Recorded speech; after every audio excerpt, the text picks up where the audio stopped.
Good evening, everyone, and welcome to Virtual Insights, Returning the Gaze. Thank you all so much for joining us tonight. My name's Persephone Allen, and I'm the manager of adult public programs at the American Folk Art Museum in New York City. As many of you know, our museum is dedicated to expanding the appreciation and understanding of self-taught art across time and place.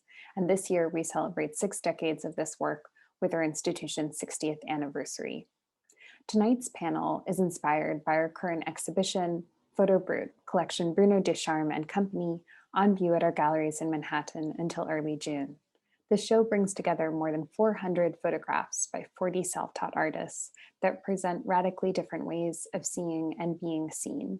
And know that if you're not able to visit in person, you can also purchase the catalog online. We are grateful for opportunities like this to connect virtually, which would not be possible without your support. Thank you for donating to sustain ongoing virtual experiences like this one, our 60th milestone, and all of the incredible events we've organized online this spring, which we hope you'll also join us for.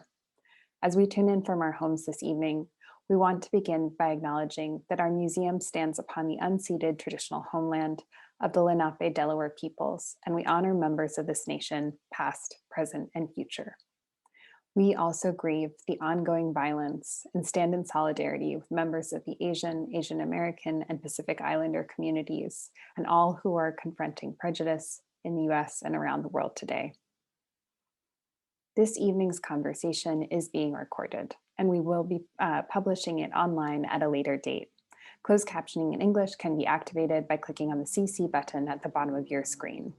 We'll begin tonight with introductions and presentations, followed by a conversation before closing with Q&A. And we invite you to submit questions throughout the program using the Q&A feature at the bottom of your screens. Tonight, we explore questions concerning the collaborative nature of portraiture and its limits, the body as a site of self-expression, and the many dimensions of the gaze and how it relates to works in our current exhibition and beyond. We are honored to be joined by incredible curators, Karen Patterson, Sophie Hackett, and my own colleague and curator of the Photo BRUT exhibition, Valerie Russo. Thank you all for being here. We're thrilled to share virtual space together. It's my pleasure to introduce our moderator for tonight's discussion. Sophie Hackett is the Curator of Photography at the Art Gallery of Ontario, an adjunct faculty in Ryerson University's Master's Program in Film and Photography Preservation and Collections Management. Her areas of specialty include vernacular photographs, photography in relation to queerness, and photography in Canada from the 1960s to the 1990s. Her many curatorial projects include What It Means to Be Seen, Photography and Queer Visibility and Fan the Flames, Queer Positions in Photography from 2014, Introducing Susie Lake, also from 2014, Outsiders, American Photography and Film, 1950s to 1980s from 2016, among many others. Recent publications include Queer Looking, Joan E. Byron Slideshows and Aperture from spring 2015, Encounters in the Museum, The Experience of Photographic Objects in the edited volume, The Public Life of Photographs from 2016, and Bobby in Context in the award-winning Imagining Everyday Life, Engagements with Vernacular Photography, published in 2020. She was a 2017 fellow with the Center for Curatorial Leadership, and we're so glad to have you here with us this evening, Sophie. I'll turn it over to you. Thank you, Persephone. And thank you to all of you listening in for joining us tonight for what I hope will be a wide-ranging discussion, one that grows out of the challenges to and reassessments of art and art history that photography, art brut, queer artists, and queer theory have provoked over the last century. Through the work of specific creators working from the mid-20th century to today, Eugene Von Bruenchenhein, Marcel Basculard, and Groana Melendez among them, we will discuss who these works were created for in their day, who they may be for now, how they relate to the, and who they may be for now, how they relay the complexities of creating, performing, looking, and being looked at, what worlds they strive to build. I'm grateful to Persephone, who just spoke, who put this panel together and has so agilely guided us to this point. Thank you. As she mentioned, each of the panelists will make a short presentation, after which we'll move to our discussion and then a Q&A. So first off, I'd like to introduce Karen Patterson, who joined the Fabric Workshop in, excuse me, I'm reading today, joined the Fabric Workshop and Museum in Philadelphia as their inaugural curator in July of 2019. Prior to this, she was the senior curator at the John Michael Kohler Art Center from 2012 to 2019 in Sheboygan, Wisconsin. Over the past 8 years, Patterson has curated over 50 exhibitions, including Lenore Tawney, Mirror of the Universe, Ray Yoshida's Museum of Extraordinary Values, and Ebony Patterson, Dead Trees. She's also curated several site-specific installations, such as Joy Feasley and Paul Swenbeck, Out Out Phosphene Candle, and Things Are What We Encounter, Dr. Charles Smith and Heather Hart. Her focus at the JMKAC was also geared towards curating the Art Center's premier collection of folk art, self-taught art, and artist environments. This work culminated in 2017 with a multi-tiered collaborative collections-based exhibition series, The Road Less Traveled, which was praised by Hyperallergic as the year's top exhibition. Patterson is currently working at the Fabric Museum with the following artists in residence: Jonathan Lyndon Chase, Jayson Musson, Elisabeth Kley, Rose B. Simpson, and Henry Taylor. Among her many publications is Eugene Von Bruenchenhein, Mythologies, published in 2017, in which her essay letter, Dear Marie, movingly creates the outlines of a space for Marie in Eugene's world. Karen. Thank you, Sophie, and thank you everyone for welcoming me to this space. I'm excited to refocus our energies on Marie. I thought I would start with a little bit about Eugene Von Bruenchenhein. Eugene Von Bruenchenhein was born in 1910 in Marinette, Wisconsin. And after graduating from high school, he worked as a florist, later at a commercial bakery, and where he was employed until the 1950s. Initially, his artistic endeavor started with photos of his wife, Marie, who I will be focusing on my presentation on. But over the next 40 years, he and Marie created an elaborate and magnificent art environment in their home in Wisconsin that included chicken bone towers, paintings, photographs, drawings, as well as some drawings and writings on the wall. So one thing that I really wanted to focus on in that essay, Mythologies, and our talk today is on Marie. So with that, I will go to the next slide. Dear Marie, I wanted to write to you a letter as a way to connect with you. Many people have raised questions over the years about who you were and what your life was like, but it's almost impossible to determine who you were.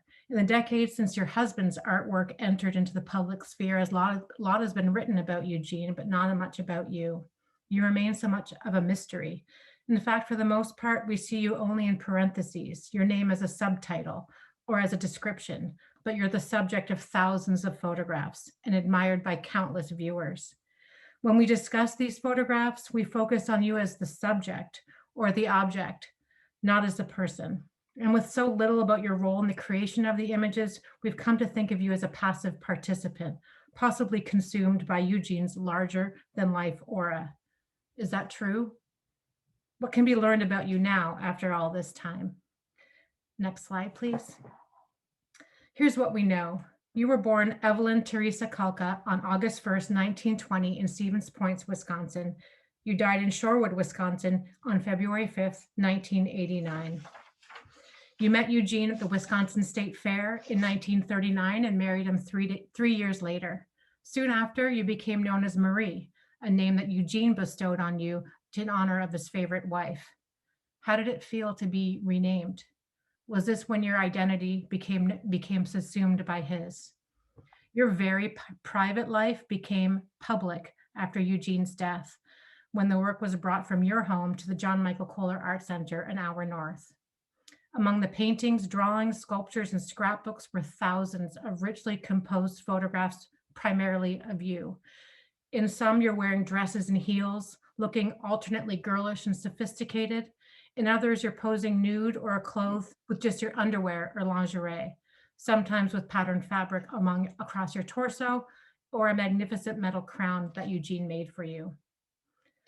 Pinups cut from magazines such as Playboy were also found in the house. Next slide, please. likely saved for inspiration. Did he talk to you about those images? Did you like them?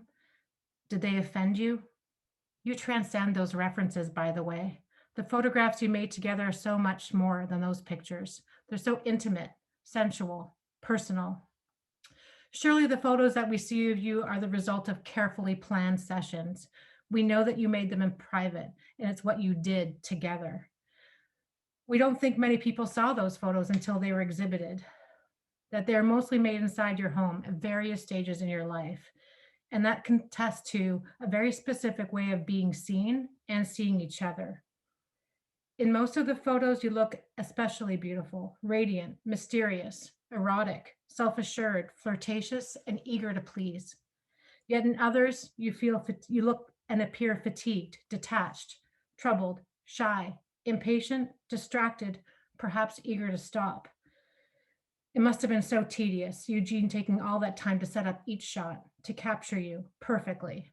Next slide. When we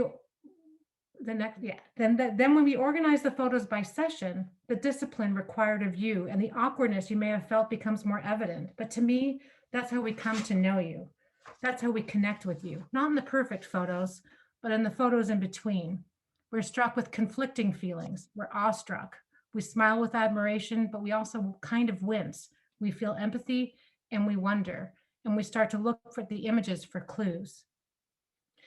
In much of that has been written about the photographs, you are understood as the ultimate object of Eugene's affection, yet rarely your role in making of the images has been explored. You helped develop the prints in your bathroom, and we know that you hand-tinted a few as well, but I suspect you were involved in the conception and the production of the photos as well. Next slide, please. I believe your role in the relationship was pivotal to your husband's overall vision as an artist, as a way of altering the reality of your humble home. Photo by photo, husband and wife were reborn as king and queen. It wasn't simply that your beauty and grace passively inspired Eugene to create. Rather, you being in his realm actively compelled him to invent. Next slide, please. Throughout the home, we see photos of you, numerous prints of you all over the home. There's also painted sculptures, and your name is written on some of his amazing bone towers. But when we examine his writings and his tape recordings, it appears as though Eugene believed himself alone as a genius, operating by himself. Is this right? Do we need to rethink what has been written and presumed about his photographic process? Were the photos about love and partnership, or are they symbolic of his wide-reaching focus on himself, his desires, his needs, his passions, and his philosophies of the universe? This is delicate territory to explore. Next slide, please. We are hesitant to discuss your place in Eugene's world because your voice is absent. Since you most likely lived within the parentheses, no doubt eclipsed by Eugene's unwielding view of the world. Ultimately, I don't know if there was room for you in his all-consuming grandiose sense of self. We won't ever truly know how you felt about being photographed, Marie, and this makes us uneasy. In 1984, you consented to being recorded to an interview, but few questions were asked about you. The focus was on Eugene, and you were in your mid-60s by then and sounded very reluctant. But we learned that in some ways your marriage was conventional, even idyllic. You liked to visit museums together, going to the zoos. You liked dancing in the taverns. You drove to the lake on the weekends. And yet your extended family struggled to reconcile these pleasant pastimes with your living conditions. They didn't understand why Eugene did all the cooking, or why the house had become that packed with art, never clean and tidy, why you were unusually quiet, why you would sometimes stay in bed for days. They didn't visit often, despite living nearby. Your nephew, Fritz, was also interviewed and later described your life with Eugene as one of subservience.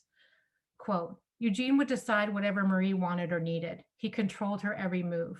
Mom used to tell us about how when she got a toothache, Eugene would give her some whiskey and pull the tooth with pliers himself. If she wanted new shoes, he would ask her what color she wanted and then paint her old shoes that color and tell her, there, your new shoes. When Mom and Dad would see them, Eugene did all the talking and Marie said nothing. She would just try to keep out of everyone's way. Next slide, please. It's hard for us to hear this. Is that account accurate? We struggle to reconcile these scenes with the vivacious, confident woman we come to see through the images. When you say so little, we start to hope that you were involved in choosing your attire, in striking poses. And although we understand the usual dynamic between photographer and model, with you, because we know so little, the power imbalance is amplified. Debates about the gaze in photography emerged in the 1970s and 80s, long after the photos of you were taken. Generally, the argument is that images of women are constructed for the gratification of the male spectator. In 1972, art critic John Berger wrote, "Men look at women, women watch themselves being looked at. This determines not only most relationships between men and women, but also the relationship of women to themselves." Although this is a provocative way of understanding you, I think there's some truth to it. Do you see yourself as Eugene saw you and how he needed to see you? Next slide, please. Eugene also saw himself as you saw him, how he needed you to see him. Without your presence in his universe, we lose the intimacy, the beauty. With you as his muse, he was able to open up and pursue avenues of art making, not just in the process of photography, but investigations of composition, of the body, of affinity, and of love. You were crucial to Eugene's survival. You weren't always available to him, however. His friend Dan mentioned in a quote that Eugene would often get frustrated when Eugene would also get frustrated when you would often have your quotes and your spells, and he would say, "You are not being Marie, you are not being her." And that you would get mad and reply and say, "No, I am Marie." Next slide, please. With this dividing line between Marie, the person, and Marie, the persona, Eugene's ideal projection of you, we remain confused. Did this transformation from Evelyn to Marie empower you or disempower you? I found a series of self-portraits that you took by yourself, alone in a photo booth. There's no inscription on the back, so we don't know when and where they were taken, but I thought you would like them. Thank you. Thank you so much, Karen. And I'll look forward to asking more about Marie and Eugene and some of these amazing portraits once we get to the discussion. Next up, we have Valérie Rousseau, the Senior Curator of Self-Taught Art and Art Brut at the American Folk Art Museum. And since 2013, she's curated exhibitions on artists from various countries, including the AAMC's award-winning When the Curtain Never Comes Down on performance art in 2015, Art Brut in America, The Incursion of Jean Dubuffet in 2015, and shows on Pajo, William Van Genk, Bill Traylor, Art Brut photography, and self-taught literature. Rousseau holds a PhD in art history from the Université du Québec à Montréal and an MA in anthropology from École des Hautes Études en Sciences Sociales in Paris. She has written various essays on arts emerging outside the art mainstream from an international perspective, notably Visionary Architectures, The Alternative Guide to the Universe for the Hayward Gallery in 2013, Revealing Art Brut, Culture et Musée 2010, and Vestiges de l'Indiscipline for the Canadian Museum of Civilization in 2007. Valérie. Thank you, Sophie. Thanks for this beautiful French accent. I'm not alone. Good evening, everyone. So as previously mentioned, Marcel Bascular's photographs are included in the exhibition Photo Brut, currently on view at the American Folk Art Museum. An entire section of this exhibition focuses on photographers' performers. In these cases, the photographs suggest a performance protocol. The images testify to the process of making and recording the act. They are immersive to a point that often blurs the line between art and life. We observe role playing, the staging of familiar mannerisms, exaggerated use of the body, and countless repetitions of poses around certain theme.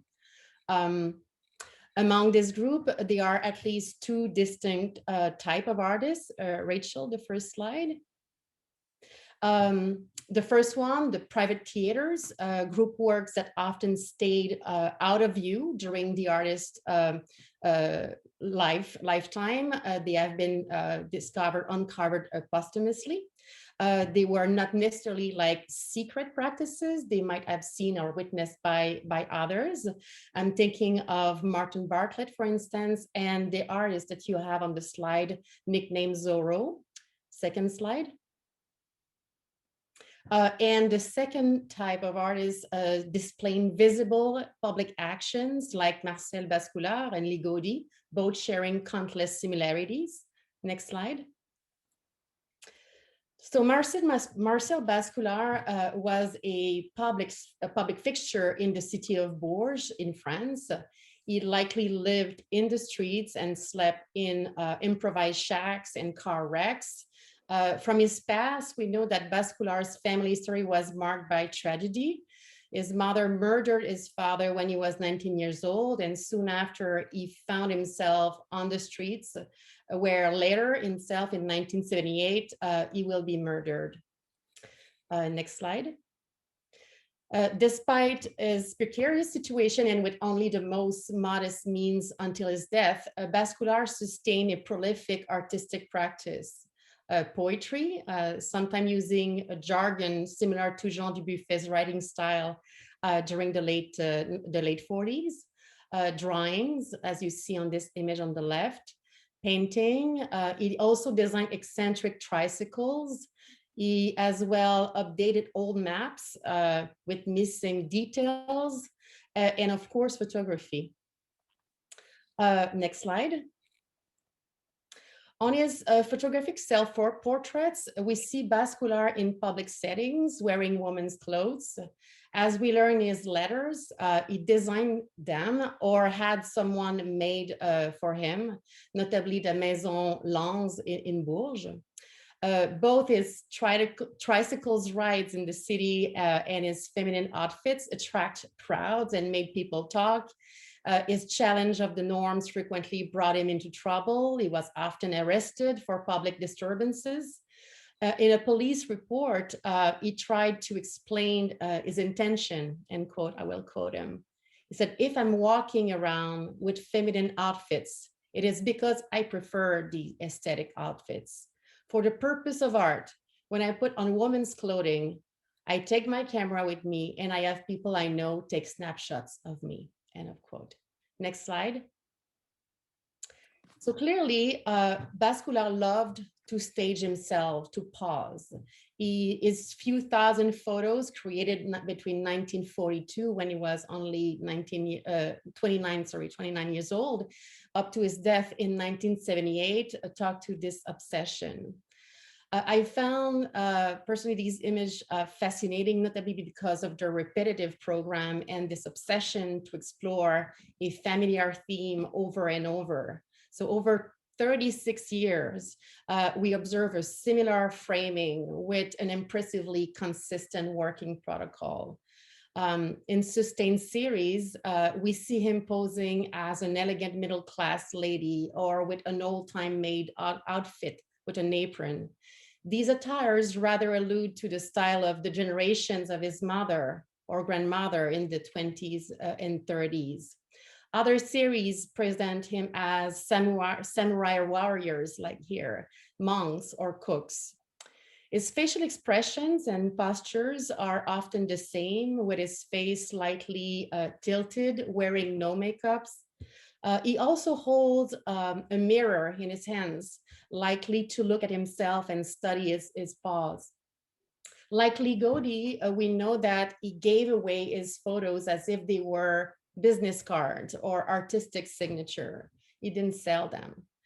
We heard that Bascoulard often offered them to well-dressed women, likely as a way to showcase his own outfits, for instance. Bascoulard wrote with a certain sarcasm, on the back of a 1946 photograph, quote, "Always go well-dressed. It is a duty and a dignity. The department stores, which should be scrapped, give you a choice of everything you need and even everything you don't need." So that was on the back of one of these photographs that he gave to women. Next slide. Bascular is responsible for 3 types of photographs. First, as you can see on the left image on this slide, are the portraits created in the 40s, 50s in the professional studio Photo Morlaix in Bourges. In fact, many negatives were found in the archives of this studio. Then you have the selfies, the self-portraits that he either made himself with the help of a tripod and a camera timer, or made with the help of an accomplice.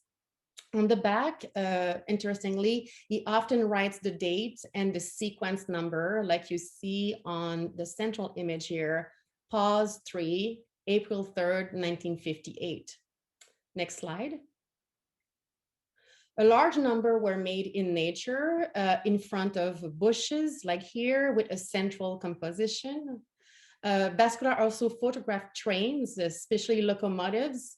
He was fascinated by them, marking his negatives with technical details about their models, the locations, the dates, and this activity covers a large time span, we know, from at least 1945 to 1957.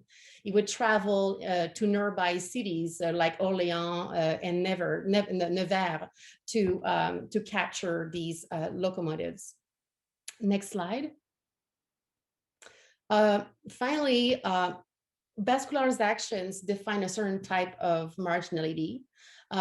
He was this eccentric local character, an outcast, but also supported and accepted by a group of individuals in Bourges who collected his art and gather his writings. Locals reported that he was an avid reader, going through 5 daily newspapers each morning, that he spoke 5 languages, among them Swedish, Russian, German, English. During a film interview, Bascular explained that he lived this life by choice.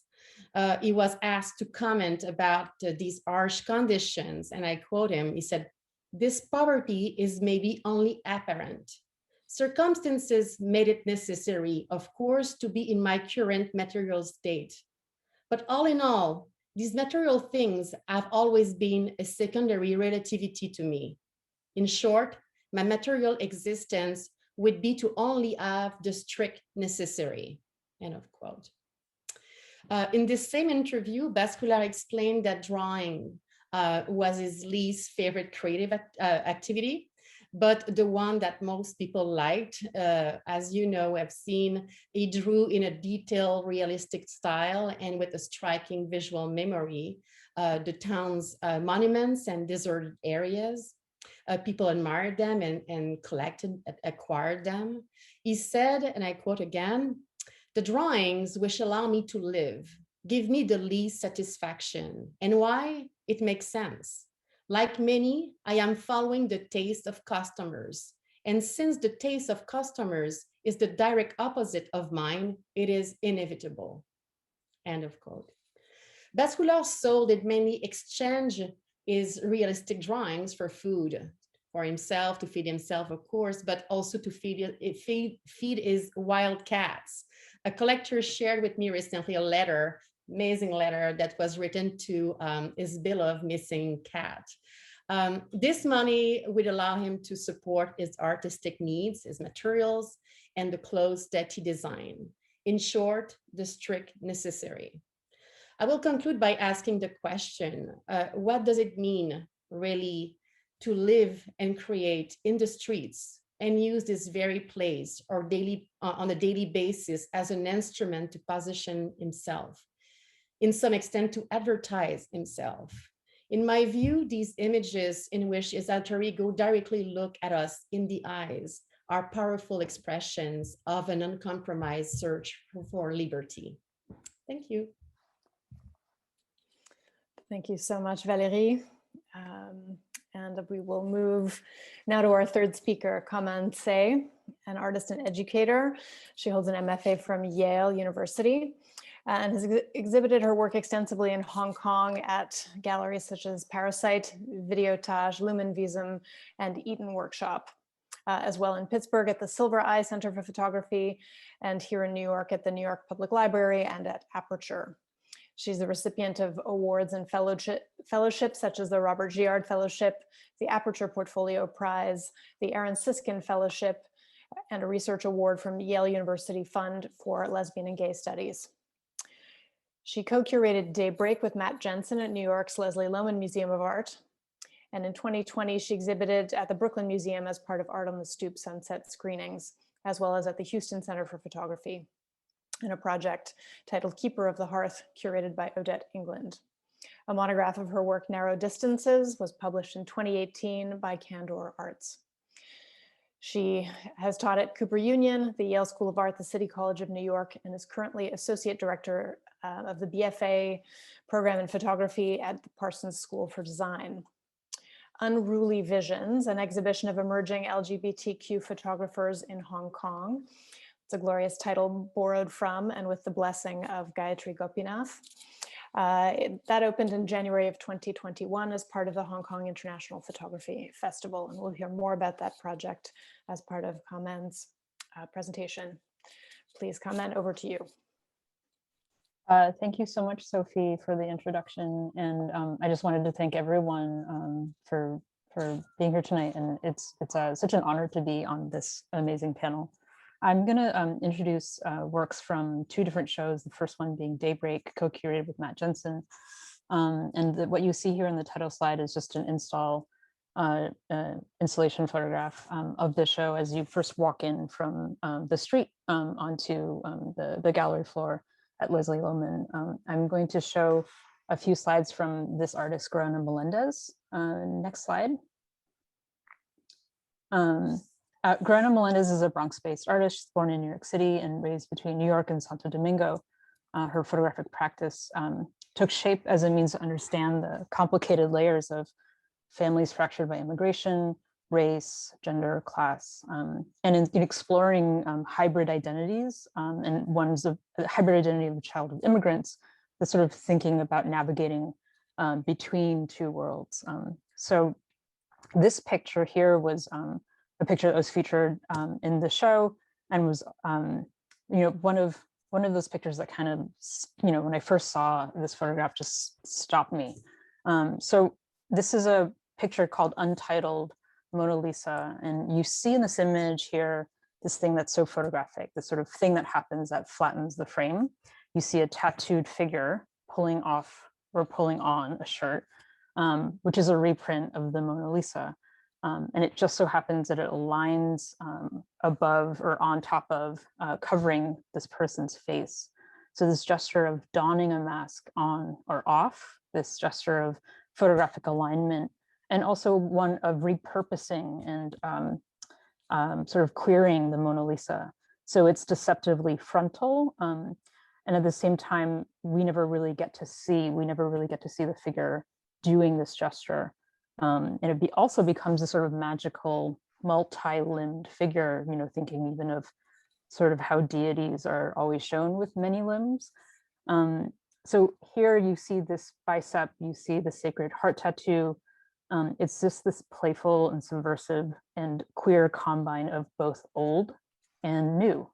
But it also asks us to think about the canon, and it also asks us to think about what gets celebrated in art history and institutions. And here's Mona Lisa, which is one of the most, famous paintings in the world. And so it really gets to the heart of the main question of who gets to be looked at, right? Whose bodies are celebrated, and like who as authors or makers are celebrated. Next slide. This is a picture called Parent Cleaning. Oh, sorry, I meant to mention also that if we go back to the previous slide, I'm sorry, that this, although it's not published when you sort of when you read the catalog, it is actually a self-portrait. Sorry, next slide. Sorry to make you go back and forth. Here, a figure bends into the folds and joints of a large gray couch, and the face and the body is obscured. And it's enveloped in this way where all the folds and the crevices of the couch, there's a sense of disarray. And there's these sort of palettes of these really light palettes of white and light gray.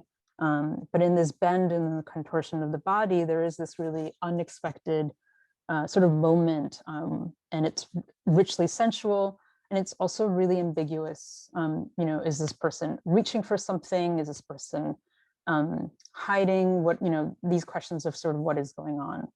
Next slide. This will be the third slide and the last slide from Garana Melendez's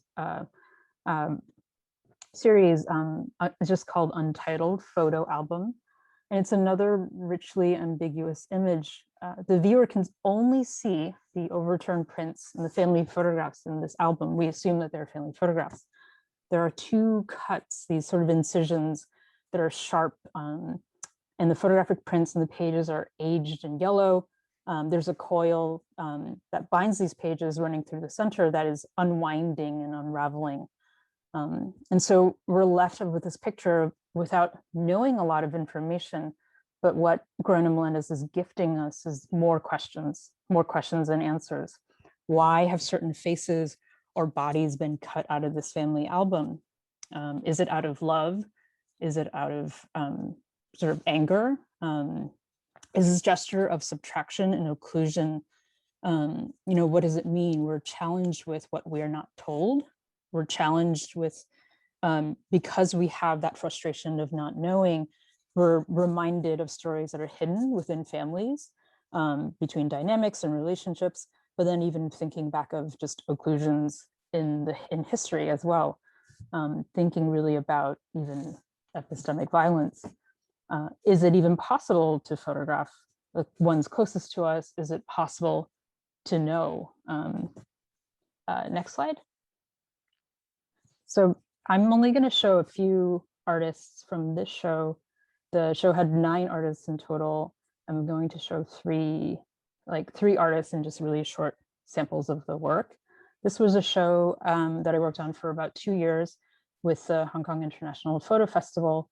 And it was an incubator where we did a bunch of workshops, and then slowly each artist developed a body of work that progressed over the course of 18, 19 months.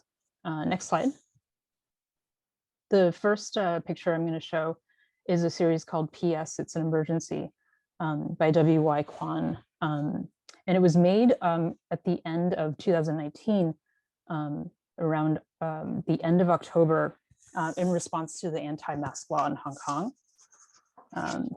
So the artist had basically chosen not to make any images in the front lines of protests, but really working slowly in a more different way with friends and folks that are close to her, including family members, and making the time to make these more steadfast portraits that were actively resisting the anti-mask ban.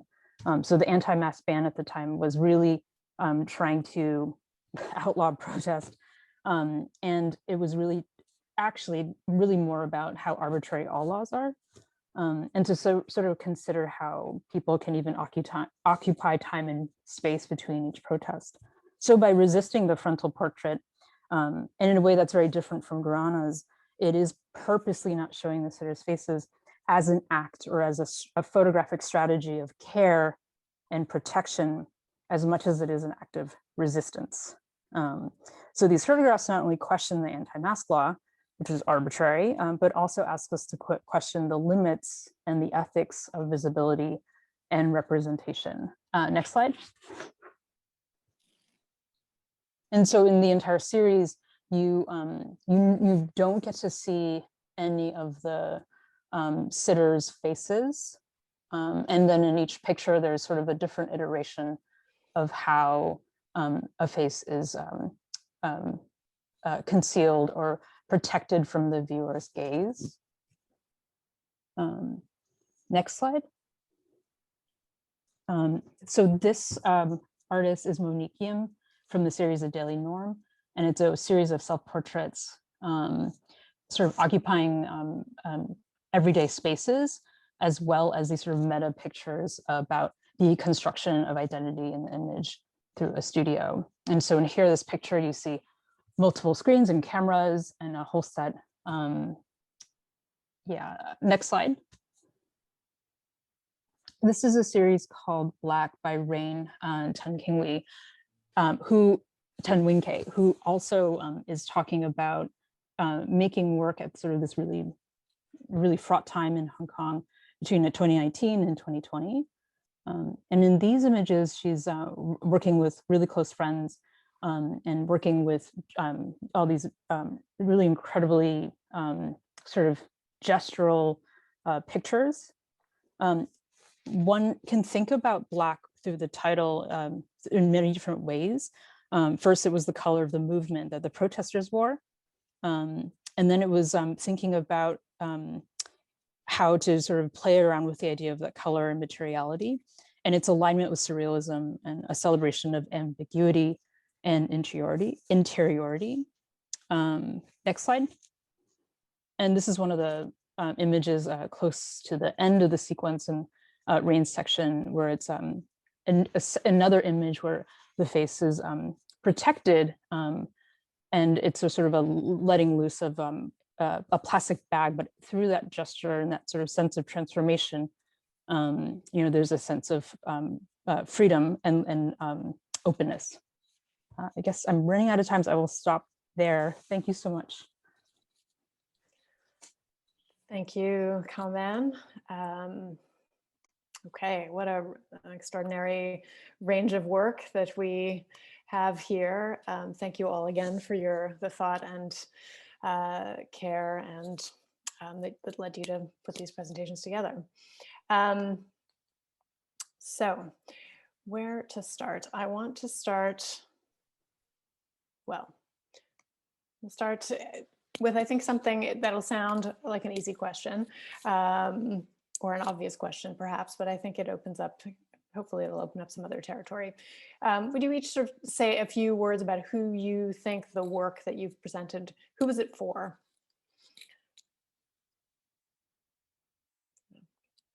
Who wants to start? Comment, since you were just speaking, will you jump in? Why not start with the contemporary? I mean, I although both shows featured, new, emerging, or under-recognized queer artists, the show at Leslie Lohman and the recent show in Really Visions in Hong Kong, I would like to think that the audience is really everyone, and really asks all audiences to think about what is a queer visuality or what is a queer futurity. So that's how I would answer your question. Right. Okay. Karen, would you like to go next? Or yeah. Sure. I also just wanted to comment on Kaman's comment about we're challenged by what we're not told in some of the, and I feel the same way about looking at the photos of Marie. So to answer your question, who is it for? I can only assume it's for Eugene, knowing that this was all made in private and in their homes and over decades, or whoever Eugene felt he was, I guess, is another way of thinking about it. I think in trying to connect with Marie, I was hoping it was for her too, but I'm challenged by what we were not told. So I don't know that, but I can guarantee you it's for Eugene. But that's I'm hoping for more. Right. Well, and I think you, Karen, you do go back, or you do seem to try and open up that space in the essay that you write, or the letter you write, Dear Marie. And I think you do find some really compelling, let's say, openings, if it's about opening a door or some marks, perhaps, including a series of more portraits of Marie, but made in a photo booth. Would you tell us about those, just as a way of kind of rounding out that thought where there might be some room for Marie's own agency? Sure. I think I had the benefit of being able to look through a lot of photos, both with the John Michael Kohler Art Center and the estate. And you initially feel overwhelmed by the amount and how many times a pose is slightly changed. And so that is one feeling that you have. And then the next moment when I saw photos that are clearly photo booth photos, undated, it was such a moment of like, okay, she was alone in a room by herself, and it was her in control of, yes, a machine. And so it felt all the more, I guess I would call it a sense of relief in the face of seeing her being photographed by someone else. And so I don't know how much attachment was emotional for me and scholarly, but I think that's why it became a letter as opposed to an essay, because once I saw them for the first time in kind of looking through the collection, I knew that it just resonated so much more than if I had just seen them first. Well, and I think that's something really interesting about what does agency look like? What is, and how can what do we pull? What is the evidence in the photograph, which of course is always, I think, often subject to interpretation in a way. But I think you're pointing, Karen, to the fact that there is a record that you have the benefit of pulling from, which isn't the case with a lot of the artists that are actually in these shows. I think Kamen has the extraordinary access to the artists that you're curating with, but here with Marie, it's particularly difficult. There's a lot more to say there, but I'll move to Valérie to let you answer that question. But I think I was struck as you presented about how much documentation there is, in fact, about Bascular's life, the interviews, the letters, the police report, his handwriting on the backs of photographs. So maybe you would touch on that as well. Yes, and just to follow up on the previous question that you asked about who is this work for, I think that in the case of Marcel Bascular, I think it's for himself, for first and foremost. I think that when I'm looking at similar artists in the realm of Art Brut, or in this group of artists that were collected by Jean Dubuffet, I feel like there's a disruption in the traditional line of communication between the person who creates and the persons who are going to receive the works. And I think that it's a line of communication that is also disrupted by the artist himself in keeping himself or herself or themselves at distance from the others, in a kind of creating a space in between that will allow them to, I talked about liberty, or to keep a safety net around themselves because their choice is going against the current. So I'm not sure about how compromised they can be in this line of communication if this is not I mean, the idea of the psychology, the mindset of the person that is a translation of also a deep relational problem, a relational issue to communicate or to connect with the others. So I think without investigating more about the psychology of the artist, in the case of Bascular and other artists associated to Art Brut, I think it's very difficult to generalize about the person who is receiving the works, because I think it's mainly for themselves.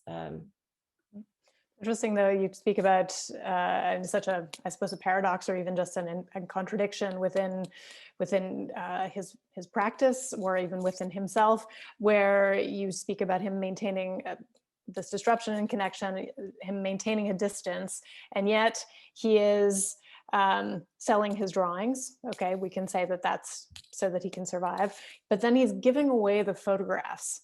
And so if this is not about seeking an exchange, or perhaps it's about defining the terms of exchange, but I'm struck by this giving away of the photographs, and to whom he sort of chooses to give it away to. So he's well-read. Yeah, and we may never know how he chose those individuals. Did he know them? Had they spoken to him? Had he spoken to them? Was it just, I like the way you look, I'm going to give you this gift? And that the photographic work is now what we know of him, or are fascinated by in particular. And perhaps, being a photography specialist, I don't know that the drawings so much, but are the drawings as well known as the photographs at this stage? So yes, it's interesting.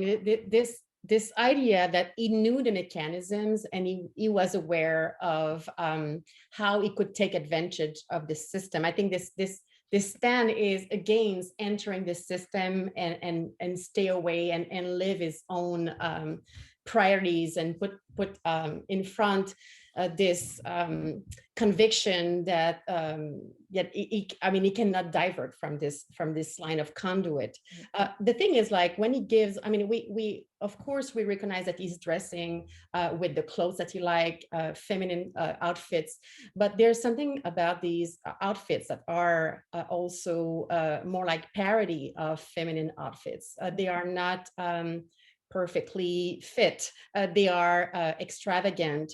They are the way he wears them as well. He shows a discomfort. So contrary to fashion photographs or clothing that are displayed in magazines or in stores, in the vitrines, I mean, is really like, it is really creating a parody. It's like an exemplification of what of dysfunctional of a dysfunction of the fashion itself.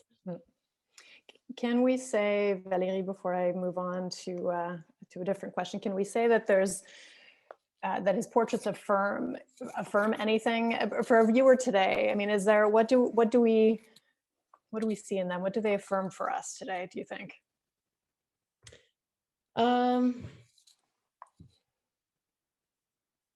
I think that I mean, it talks to. I mean, I ended my presentation, my short presentation, by talking about this need for liberty, and I think it's. I think there's something liberating when we are seeing the works of many artists in the realm of outsider art or art brut. The fact that this their practice is very uncompromised. And give us, authorize us, or give us examples of how positively, obstacles and problems or issues or convictions can be transformed positively in the lives of every individual. So there's something liberating. It sees, when I'm looking at these photographs, I see also an interest for how individuals who are living in extreme conditions are finding a way of expressing themselves that is not recorded in our society, mainly are not recorded in our museums, are not registered in a way that they become teaching devices. I mean, there's so many cases where any of these practices are going to be saved and conserved. So there's something about this, that everything that we are missing, that is not registered by the norms, it teaches us about our humanity, our shared humanity, about our need for liberties, our need for, to be ourselves, but all the impossibility of these also mechanism in the society, that the way we are in the case of Bascular, this is the opposite. This is a need for non-sedentarity, a need for to escape the capitalist system. It's exactly at the opposite of what we all do on a daily basis, this kind of being identified to a civic address and being functional, being communicative. So there's something comforting that I'm seeing today in these témoignages from these outsiders. Thank you. So models for the future, in a sense, models for the world that could be. This leads me to you, Carmen, that you argue in the essay that you wrote around Unruly Visions, that particularly in the face of the crises of the past year, that we need the queer sensibility or queer sensibilities more than ever. Would you say more about why that's necessary at this moment? And perhaps you might like to also touch on whether artists like the artists in the Photo Brut show or Bruenchenhein and Bascular more specifically are perhaps queer or exhibit queer sensibilities a bit avant la lettre, as they say. I mean, I was just going to, that's such a great question and point, because exactly what Valerie was just talking about too, that existing and thinking and operating outside the bounds of these constraints, and to resist capitalism, and to even resist something that one should accept, that it sort of applies. I mean, it's always sort of sometimes a problem to it is sometimes a problem to remap, queerness, back to these artists that we've been talking about today, or to remap queerness or queer theory in the United States to some place like Hong Kong. But maybe it's really still thinking about queerness as something that is not fixed and that is malleable, and that it, like Valerie was saying, it disrupts. And so in that sort of potential for disruption, there's alternative ways of operating and existing and living and seeing and knowing and challenging. So whether it's challenging a totalitarian regime or challenging racial capitalism, there's sort of possibility through a queer aesthetic mode of practice.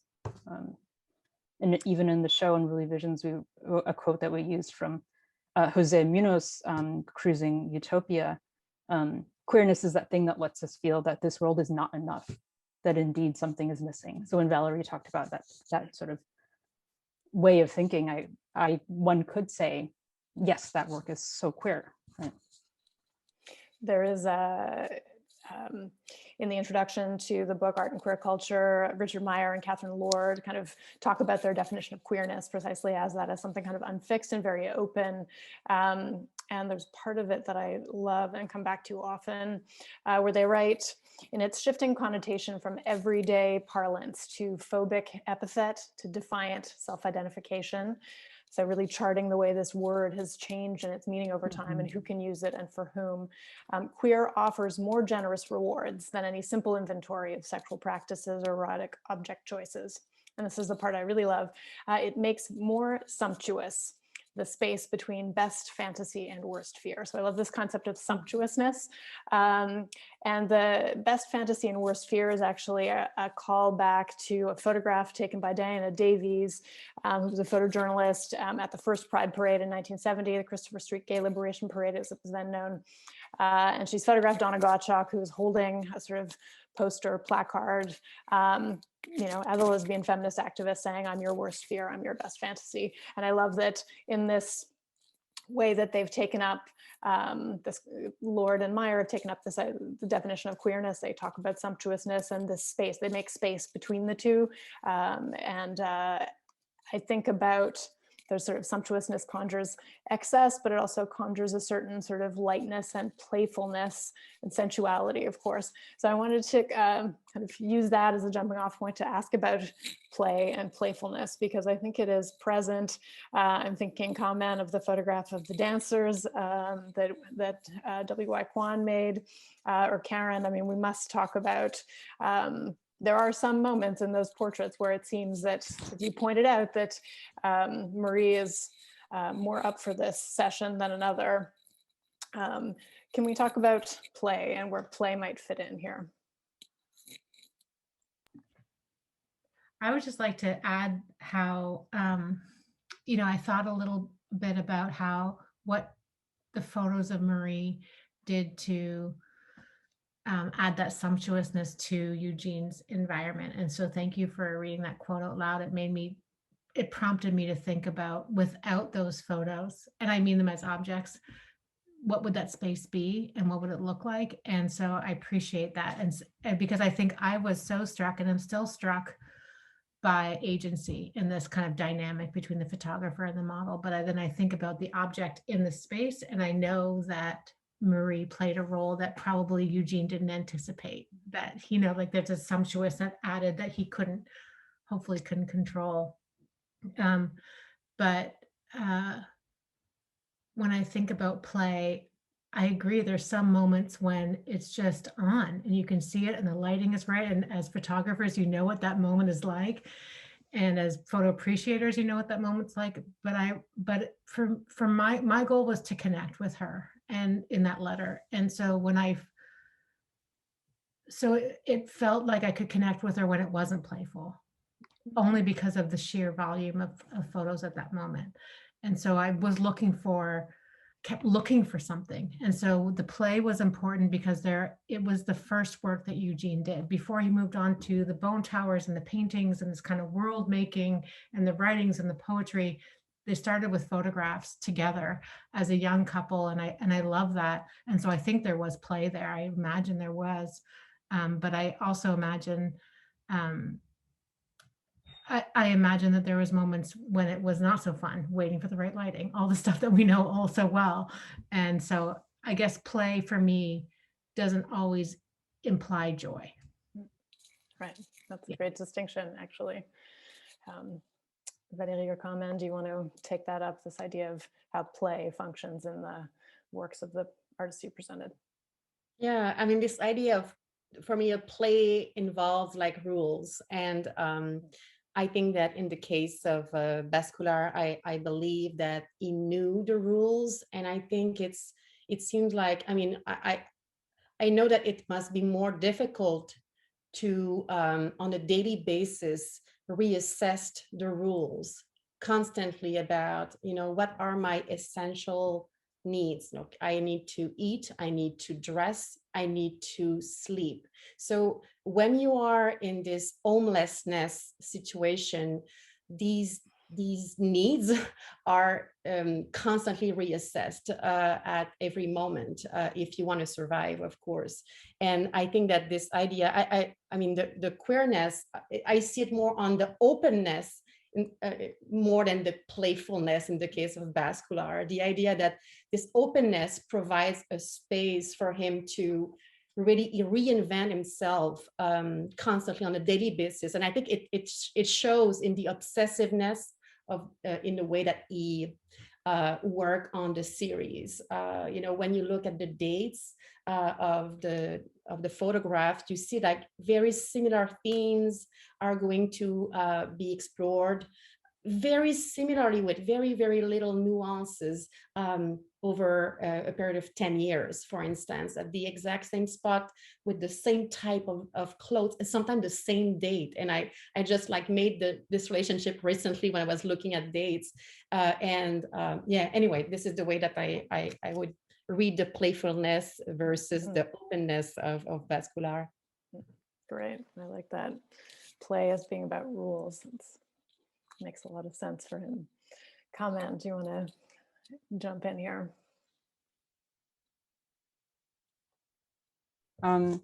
Yeah, I would say like without play and without imagination, it's actually kind of almost impossible to move forward, and just naming the situation that we're in, we all are in. But I actually really appreciate what Karen was saying, that there is a difference between play and pleasure,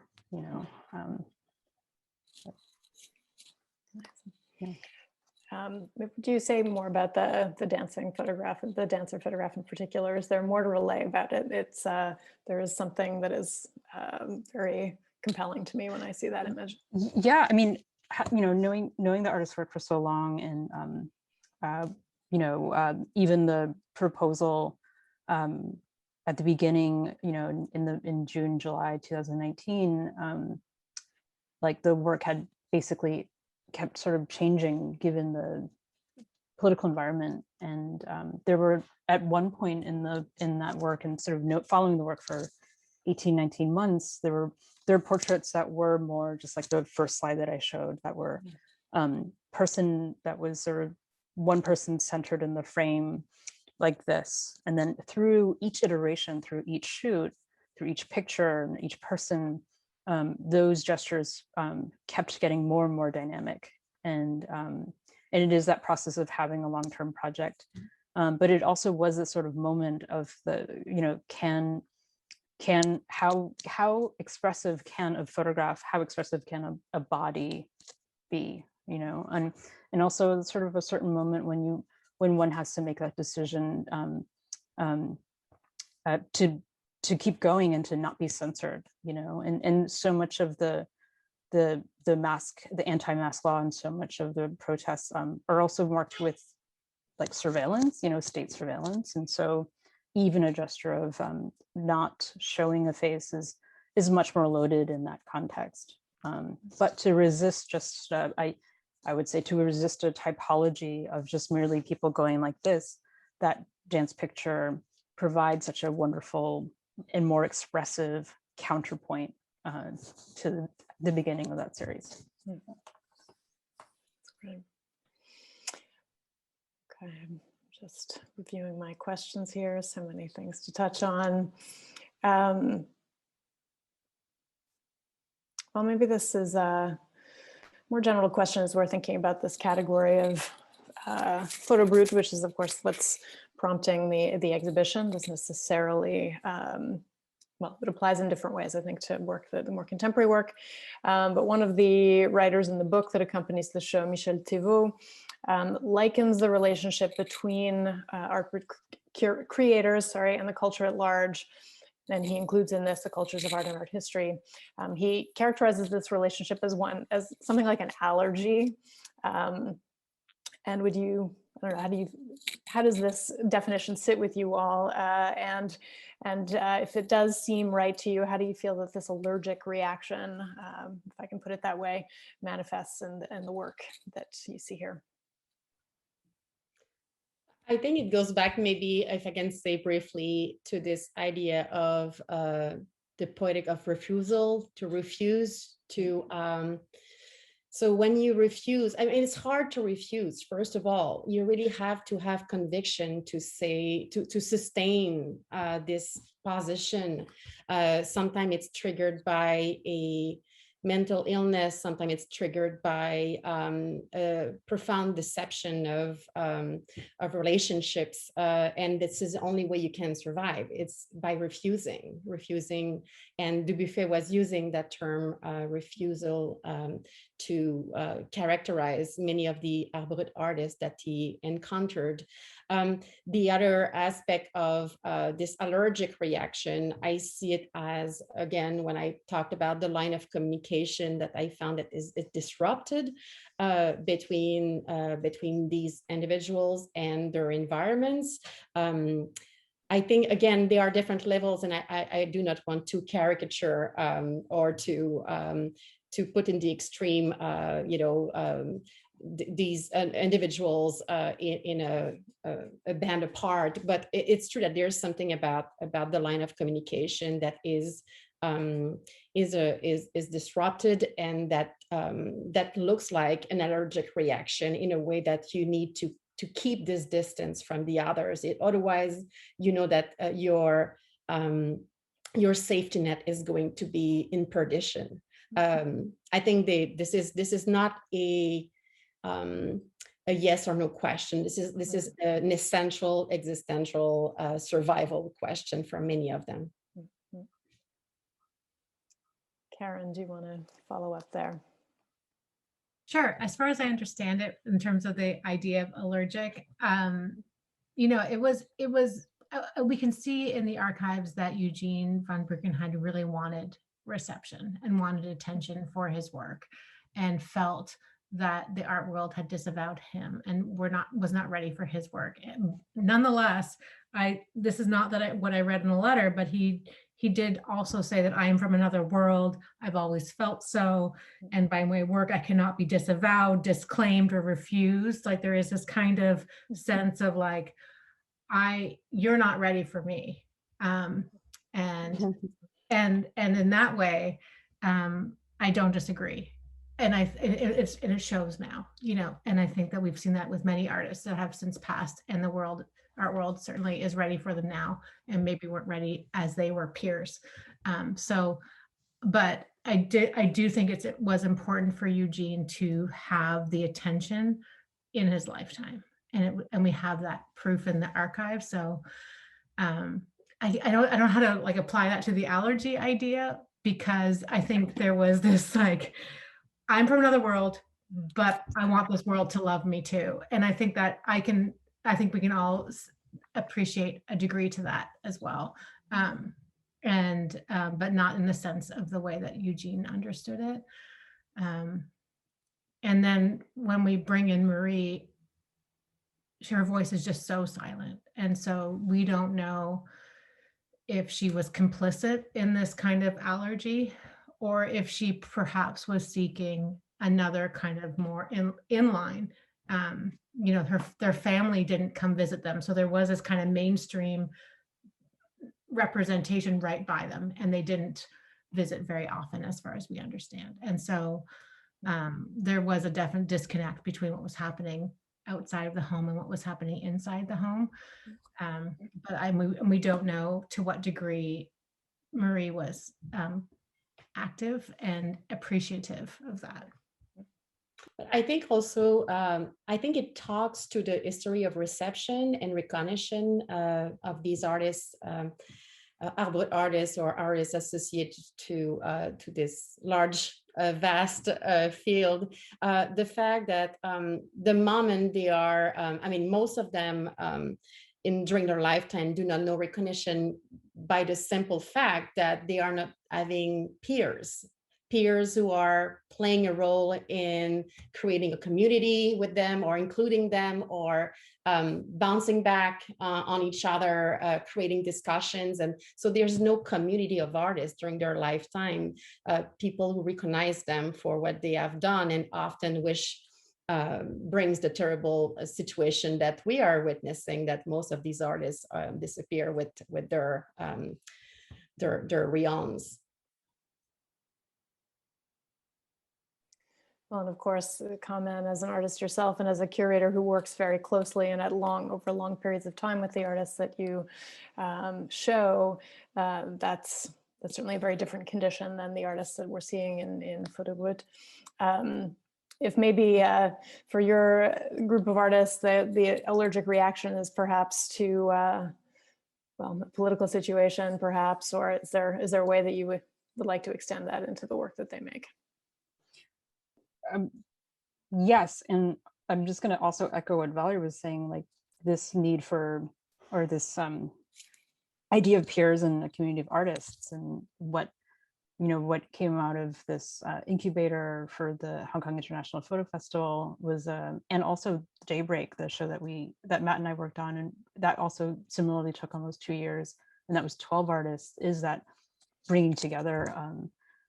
I think more important than an institutional support, because both of these were supported by institutions, more important than that was that idea of being in conversation with other artists, being in a group show, having peers, having this community.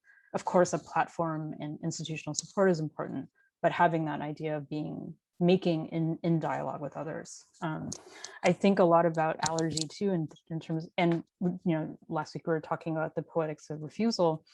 An allergy is the body refusing, so is it like the artist refusing? Is it society refusing the artist? Is it who's refusing? In an allergic reaction, each time you're sensitized to a thing, whether it's, let's just say, raw shellfish or something, right? Each time your body's exposed to it, your body builds up an even more strong response to that thing that's coming to harm you.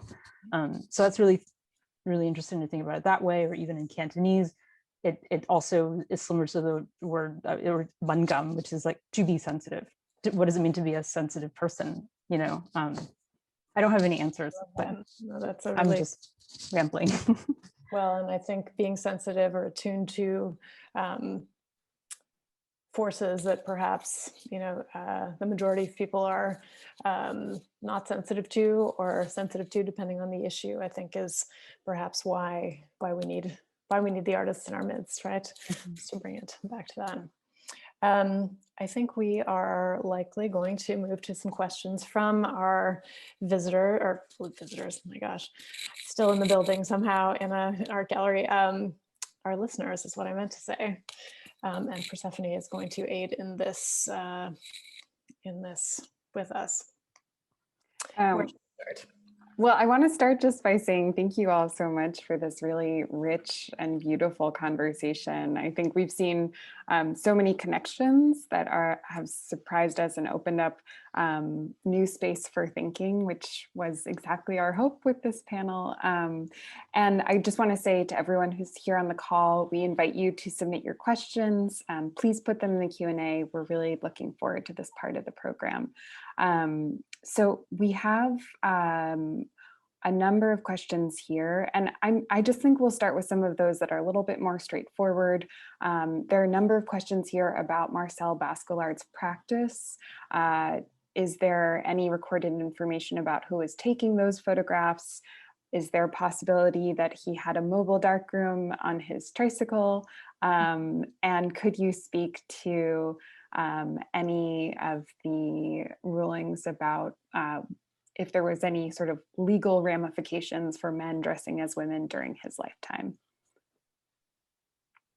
Yes, indeed, it was very, I mean, as I mentioned very briefly about the police report, it's because indeed, but not just Basquilar, but everybody who lives in the streets experience the same thing. They are always sent to jail at some point, or they are facing like enforcements because they are disruptive in neighborhoods. And I think that in the case of Basquilar, it was doubly, it was disruptive because of his the nature of his situation as an homeless, but also because he was dressing as a woman. So yes, it was creating unwanted situations.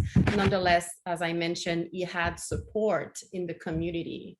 He was not violent. He was extremely intelligent. He was able to, he was taking his place. He was not like forcing relationships around him. And also, I think he was admired for the drawings that he made. And people might have perceived that as a channel for communication. He was admired for his artistic capacities and qualities. So I think that in general, now it's a different part of the question, but the question about the development of the printing of his photographs. So he was working with the studio Morlaix, which was a professional studio, and they were developing his photographs. And also because he was making some money with the sale of his drawings, he was able to pay for the prints. And then there were a lot of other many negatives that were not printed. And I think that I don't have all the answers about how the market develops right now, but I know that some of the, a large proportion of negatives were found in the archives at the Studio Morlaix, so they were not developed during his lifetime. And I think it's the same case when thinking about Eugene Von Bruenchenhein. You know, you have this wonderful collection of slides that is now in the Kohler collection that Eugene never developed probably like in prints, not because they were not important for him, but because they were expensive. So I guess they were, I mean, these artists are selective in what they are printing. The photographs that the self-portraits that he was making himself or with the help of other people, we know that because it's what he wrote, that he was using his camera and he was like asking people to take photographs of himself, but also we know that he was also taking this photograph himself. So they are at least these two scenarios that are existent and partly documented, but we know that the ones that he was giving to well-dressed women in the street, we talk about not a large circle of individuals. Apparently these were locals and people who were seeing him on a daily basis. So it's not like it went outside of Bourges.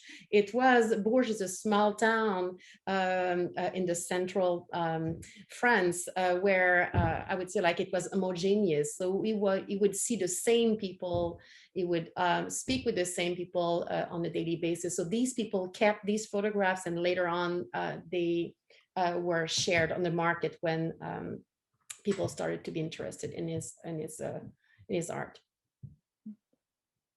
Thank you. We have a comment here in the Q&A referencing that these might almost work like a carte de visite, which I think also came to mind for me when you were describing them. There's also a question here for comment about Groana's work and the photo album with the photographs turned around. And because you've seen this work in person and you know the artist, do you know what's on the other side of those photographs? Might you be able to? I mean, it's a photograph, so you didn't see the album itself, but yeah, no, it functions as it functions the way it is and should be. And I had, as a curator, I'd never asked Groana to reveal the other side of the photograph because I wanted to respect that. So, yeah, that's a great question. Yeah. Thank you. I think, again, something that's felt so productive in this discussion is that tension between knowing and not knowing, and access and agency. And one really interesting question that we have here is about the difference of the archive and the private collection when it comes to the gaze, and how we navigate some of the issues of where we encounter these works, and then how that impacts our understanding of them.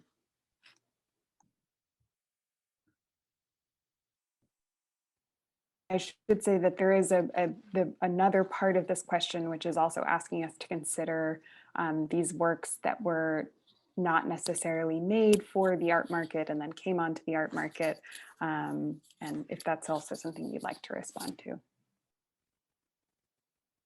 I know that, Karen, you work a lot on Godie, and I think that I would be very curious to see if you see some relationships and how, I mean, now the photographs are almost looked out of context when we exhibit them on the walls, meaning that often they were tagged to a painting or drawing, or they were given to people as a carte de visite, as a business card, or as a signature. But I think there's something interesting about this, how the destination has changed over time. It is interesting to think, and I was trying to wrap my head around the idea of separating the photo from the larger body of work. And I think that's what you're saying too, Valerie, that I think in terms of the question of the gaze, I was able to start with the collection of the John Michael Kohler Art Center, which is primarily painting and object based. And it was through the assistance of the estate that I was able to have access and understanding of how many photographs there were and how many poses there were. And that directly changed that impacted my direction for my essay. But also the way that show work that I did in 2017, the exhibition was curated by some of the main themes that we saw within Eugene Von Bruenchenhein's work: botanical, space travel, World War II, architecture, things like this. And so I was also able to think about the photographs within those themes. And it's very clear that those photos also feed those other visions as well. But I wouldn't have known that had I not been able to have access to, and I think this is kind of a way of talking about community, in that had I not been able to see all of it, I wouldn't have known that. And if you don't understand the context, and in this case, it was all the photos as much as I could, I wouldn't have known that. And I wouldn't have felt comfortable feeling curious and comfortable saying, I don't know. Because you see as much as you can, and then now you can say, like, I really don't know what this is now. But that took a lot of seeing, and I don't know if that's what the answer, but that's why I just wanted to point that out. And then for Godie too,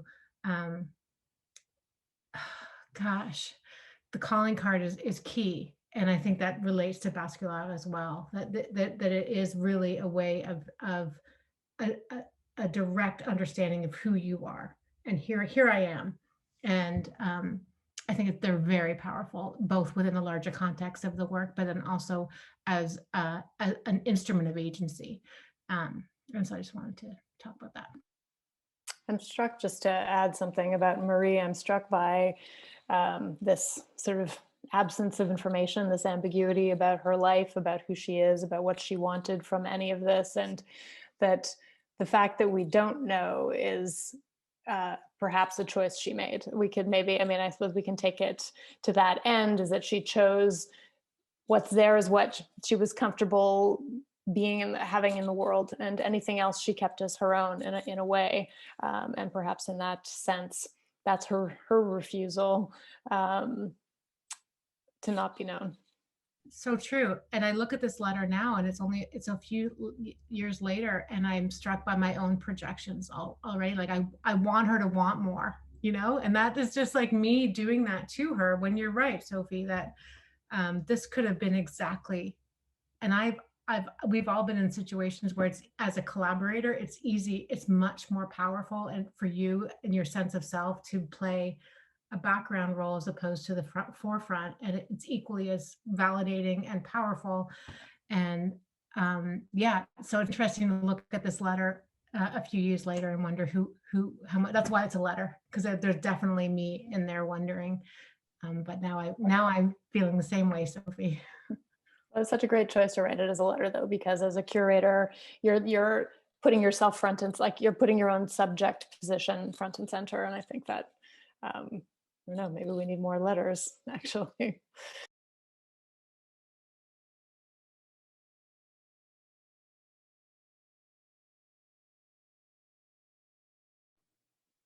Would anyone else? Oh no. Well, a letter is a direct address. Like, you know, even when you were talking about the carte de visite, Karen, like this gesture is a direct address. And so you writing this letter to Marie is that like opening this sort of line, you know, and the epistolary, like that form is such a powerful form. So. Sorry, I didn't mean to. Oh, not at all. I was going to invite you and Valerie each to, if there's anything you'd like to add to this. I think we have time for just a few more comments before we conclude.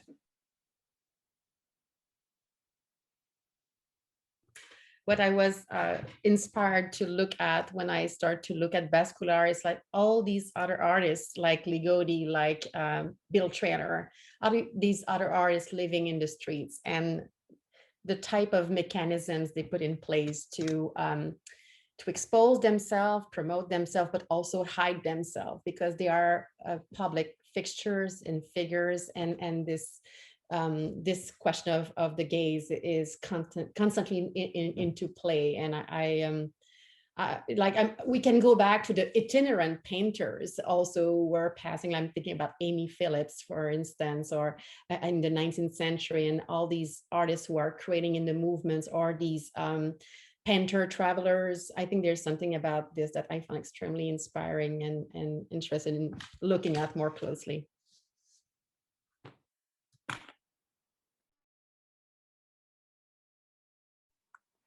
Well, I see that we have just 1 minute left. So, and unfortunately we are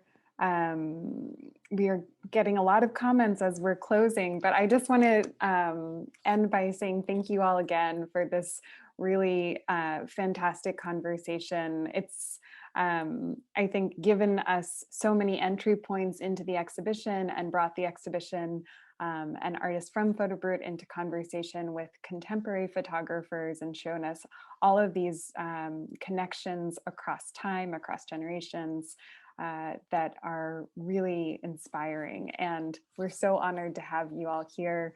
We're so grateful for everyone who's on the call. We will be publishing this recording. You can catch up on it later, and we hope you'll join us again later this month on April 20th. We have another conversation in this series with critic Antoine Sargent and art historian Horace Ballard, who will also be inspired by this exhibition and broadening the conversation. So thank you. We hope you enjoy the rest of your Thursday evening, and we'll see you soon. Thank you. Thank you. Thank you.